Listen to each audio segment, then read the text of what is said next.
আসসালামু আলাইকুম সবাইকে। কি অবস্থা সবার? কেমন আছেন সবাই? তো তৈরি হচ্ছে সকালের নাস্তা। রুটি বানানো হচ্ছে। এটা আমার বোন বানাচ্ছে, খালাতো বোন। ও খুব সুন্দর রুটি বানাতে পারে। এর আগে আমি দেখিনি, এবারই প্রথম দেখলাম যে এত সুন্দর করে ও রুটি বানায়। আমি অবশ্য রুটি বানালে আমার রুটিগুলো এত সুন্দর গোল হয় না, মানে এত সুন্দর করে আমি বানাতে পারি না। তো এই হচ্ছে অবস্থা। রুটি ভাজা শেষ, এবার খাওয়ার পালা। রুটিগুলো খুবই সুন্দর হয়েছিল, একদম ফুলা ফুলা। তো এই সবজিটা রান্না করা হয়েছে পেঁপে, আলু আর মসুর ডাল দিয়ে।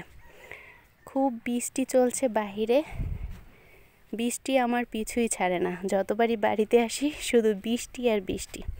গাছ থেকে এই তাজা সবজিগুলো পাড়া হয়েছে। এটা হচ্ছে ঝিঙা আর হচ্ছে মিষ্টি কুমড়া শাক ছিল। এটা ভাজি করে খেতে কিন্তু অনেক মজা লাগে। আর এই যে পুকুর থেকে মাছ ধরা হয়েছিল, এর আগের বার যে মাছগুলো ছেড়েছিলাম সেগুলো এখন এতটুকুই হয়েছে। আর পুকুরে অনেকগুলো কই মাছ ছিল, সেখান থেকে একটা কই মাছ জালে ধরা পড়েছিল।